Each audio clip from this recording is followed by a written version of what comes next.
Good morning, third and fourth grade. I am bringing your next chapter in Wonder book, and this chapter is titled Seeing August. I never used to see August the way other people saw him. I knew he didn't look exactly normal, but I didn't understand why strangers seemed so shocked when they saw him. Horrified, sickened, scared. There are so many words I can use to describe the looks on people's faces. And for a long time, I didn't get it. I just get mad. Mad when they stared, mad when they looked away. What the heck are you looking at? I'd say to people, even grown-ups. Then, when I was about 11, I went to stay with Grands in Montauk for 4 weeks while August was having his big jaw surgery. This was the longest I'd ever been away from home, and I have to say it was so amazing to suddenly be free of all that stuff that made me so mad. No one stared at Grands and me when we went to town to buy groceries. No one pointed at us. No one even noticed us. Grands was one of those grandmothers who do everything with their grandkids. She'd run into the ocean if I asked her to, even if she had a nice clothes on. She would let me play with her makeup and didn't mind if I used it on her face to practice my face painting skills. She'd take me for ice cream even if we hadn't eaten dinner yet. She'd draw chalk horses on the sidewalk in front of her house. One night while we were walking back from town, I told her that I wished I could live with her forever. I was so happy there. I think it might have been the best time in my life. Coming home after 4 weeks felt very strange at first.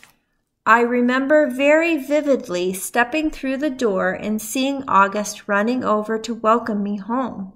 And for this tiny fraction of a moment, I saw him not the way I've always seen him, but the way other people see him. It was only a flash, an instant, while he was hugging me so happily that I was home. But it surprised me because I had never seen him like that before. And I'd never felt what I was feeling before either. A feeling I hated myself for having the moment I had it. But as he was kissing me with all of his heart, all I could see was the drool coming down his chin. And suddenly, there I was, like all those other people who would stare or look away, horrified, sickened, scared. Thankfully, that only lasted for a second. The moment I heard August laugh, his raspy low laugh, it was over. Everything was back the way it had been before. But it had opened a door for me, a little peephole. And on the other side of the peephole, there were 2 Augusts. The one I saw blindly, and the other one people saw.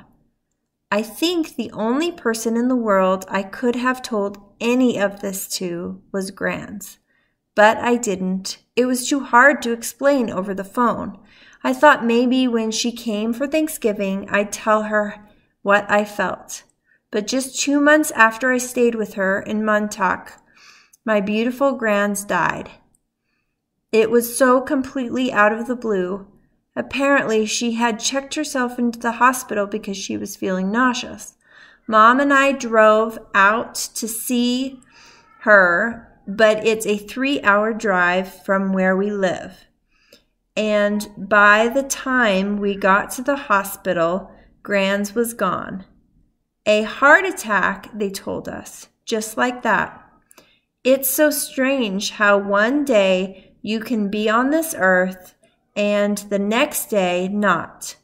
Where did she go? Will I really ever see her again? Or is that a fairy tale? You see movies and TV shows where people receive horrible news in hospitals. But for us, with all of our many trips to the hospital with August, there had always been good outcomes. What I remember the most from the day Grans died is Mom literally crumbling to the floor in slow, heavy sobs, holding her stomach like someone had punched her. I've never ever seen Mom like that. Never heard sounds like that come out of her, even though all of August's surgeries, through all of August's surgeries, Mom always put on a brave face. On my last day in Montauk, Grans and I had watched the sun set on the beach. We had taken a blanket to sit on, but it had gotten chilly, so we wrapped it around us, cuddling, and talked until there wasn't even a sliver of sun left over the ocean. And then Grans told me she had a secret to tell. She loved me more than anyone else in the world, even August. Even August, I had asked. She smiled and stroked my hair, like she was thinking about what to say. I love Augie very, very much, she said softly. I can still remember her Portuguese accent, the way she rolled her R's. But he has many angels looking out for him already, Via. And I want you to know that you have me looking out for you. Okay, mi cuidera. I can't read Spanish. I want you to know that you are number one for me. You are my... She looked out to the ocean and spread her hands out like she was trying to smooth out the waves. You are my everything. You understand me, Via?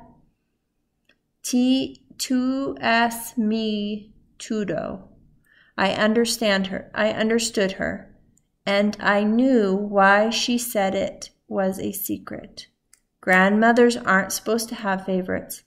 Everyone knows that. But after she died, I held on to that secret and I let it cover me like a blanket. All right, until next time, my 3rd and 4th graders.